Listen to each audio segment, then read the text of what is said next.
মোরেলগঞ্জ উপজেলা স্কাউটসের ত্রিবার্ষিক কাউন্সিল সম্পন্ন। মোরেলগঞ্জ উপজেলা স্কাউটসের ত্রিবার্ষিক কাউন্সিলে 4টি পদের মধ্যে 3টিতে বিনা প্রতিদ্বন্দ্বিতায় ও 1টিতে নির্বাচন অনুষ্ঠিত হয়েছে। মল্লিক আবুল কালাম খোকনের তথ্যচিত্রে রিপোর্ট করছি মোহাম্মদ আলামিন শেখ। সারা বাংলাদেশের ন্যায় মোরেলগঞ্জেও 4টি পদে নির্বাচন হওয়ার কথা থাকলেও সম্পাদক, কমিশনার এবং কোষাধ্যক্ষ পদে একাধিক প্রার্থী না থাকায় 3টি পদই মীমাংসিত হয়ে গেছে। শুধুমাত্র যুগ্ম সম্পাদক পদে নির্বাচন চলছে। আর এই নির্বাচনে অংশগ্রহণ করছেন 2 জন প্রার্থী, জনাব মোহাম্মদ হারুনার রশিদ প্রধান শিক্ষক এবং মোহাম্মদ জাকির হোসেন প্রধান শিক্ষক। অত্যন্ত আনন্দ ঘন পরিবেশেই ভোট চলছে। দীর্ঘ লাইনে দাঁড়িয়ে আছে উপজেলার বিভিন্ন শিক্ষা প্রতিষ্ঠানের শিক্ষকগণ। সারা দেশের ন্যায় মোরেলগঞ্জ উপজেলা স্কাউটস কমিটি গঠনে 4টি পদের মধ্যে যুগ্ম সাধারণ সম্পাদক পদে নির্বাচন অনুষ্ঠিত হয়েছে। পদাধিকার বলে উপজেলা স্কাউটসের সভাপতি উপজেলা নির্বাহী অফিসার মোহাম্মদ আজমুল ইসলাম। অন্য 3টি পদে কমিশনার এসপি রাশিদিয়া সরকারি প্রাথমিক বিদ্যালয়ের প্রধান শিক্ষক মোহাম্মদ তাসনিম আলম মানজার, সাধারণ সম্পাদক বেতকাশী মাধ্যমিক বিদ্যালয়ের প্রধান শিক্ষক মোহাম্মদ লুৎফর রহমান ও কোষাধ্যক্ষ পদে দারুল কোরআন ফজলুল করিম দাখিল মাদ্রাসার সুপার মোহাম্মদ বেল্লাল হোসেন বিনা প্রতিদ্বন্দ্বিতায় নির্বাচিত হয়েছেন।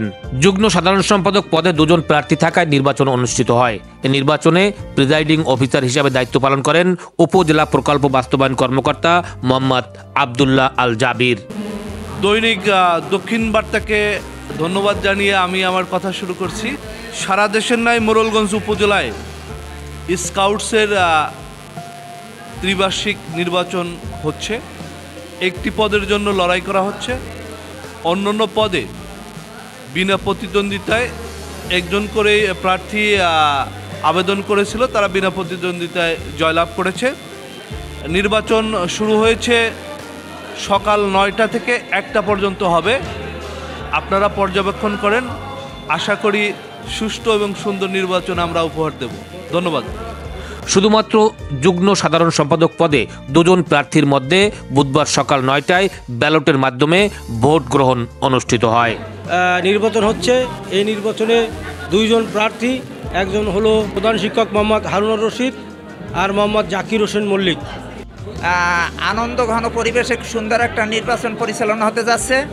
এই নির্বাচনটা এমনই একটা নির্বাচন আসছে, এটা দেখছি গণতন্ত্রের যে চর্চা, এখান থেকে যাত্রা শুরু হলো। আজ পরিবেশ আন্তরিকভাবে আমরা সন্তুষ্ট। এই নির্বাচনে আমি একজন প্রার্থী। আসলে ভোটের পরিবেশ খুবই ভালো, মনোরম, ভালো হয়। এখানে আমরা আশাবাদ যে একজন দক্ষ নেতা আসুক আমাদের ভিতর, সৎ। এই নির্বাচনে উপজেলার 309টি প্রাথমিক, 127টি মাধ্যমিক ও মাদ্রাসা, 3টি মুক্ত দলের 875 জন কাউন্সিলরের মধ্যে 708 জন কাউন্সিলর ভোটাধিকার প্রয়োগ করেন। সম্মেলনে আমাদের একটা পদের জন্য নির্বাচন হচ্ছে অত্যন্ত উৎসবমুখর এবং একটা আনন্দঘন পরিবেশের মাধ্যমে এখানে শত শত শিক্ষক অর্থাৎ কাব লিডার এবং ইউনিট লিডার উপস্থিত হয়েছে। এখানে আমাদের সম্মানিত উপজেলা নির্বাহী অফিসার সহ জেলা নেতৃবৃন্দ আসছে কাব স্কাউটের। এবং এখানে আমাদের এই যে 2 জন প্রার্থী আছেন, ইতিপূর্বে যারা নির্বাচিত হয়েছেন আমাদের কমিশনার মহোদয় এবং সম্পাদক মহোদয়। আজকে আমরা নির্বাচনে উপস্থিত হয়েছি, ভোট দিতে এসেছি। আমি একজন কাব লিডার ইউনিট লিডার হিসেবে। সকাল 9টা থেকে একটানা দুপুর 1টায় ভোট গ্রহণ শেষ হলে 2 জন প্রতিদ্বন্দ্বী প্রার্থীর মধ্যে 107 নং বারৈখালী সরকারি প্রাথমিক বিদ্যালয়ের প্রধান শিক্ষক মোহাম্মদ হারুনার রশিদ 483 ভোট পেয়ে বিজয়ী হন এবং অপর প্রতিদ্বন্দ্বী প্রার্থী 244 নং দক্ষিণ পুটিখালী সরকারি প্রাথমিক বিদ্যালয়ের প্রধান শিক্ষক মোহাম্মদ জাকির হোসেন পেয়েছেন 208 ভোট। ভালো লাগছে। কর্তৃপক্ষকে অভিনন্দন। মাধ্যমিক, মাদ্রাসা এবং প্রাথমিক বিদ্যালয়ের সম্মানিত সকল ভোটারদেরকে আমাদের পক্ষ থেকে অভিনন্দন এবং তাদের প্রতি আমরা চিরকৃতজ্ঞ। 17টি ভোট বাতিল হয়। এ 17 জন শিক্ষকের মধ্যে 13 জন 2 জন প্রার্থীকেই খুশি করার পদক্ষেপ গ্রহণ করে 2 জনকেই ভোট প্রদান করেন এবং 4 জন শিক্ষক 4টি ব্যালট ফাঁকা রেখেছেন বলে জানা গেছে। মোহাম্মদ আলামিন শেখ, দৈনিক দক্ষিণ বার্তা, মোরেলগঞ্জ। সবাইকে ধন্যবাদ এবং 2 জন প্রার্থীকেও অভিনন্দন জানাচ্ছি।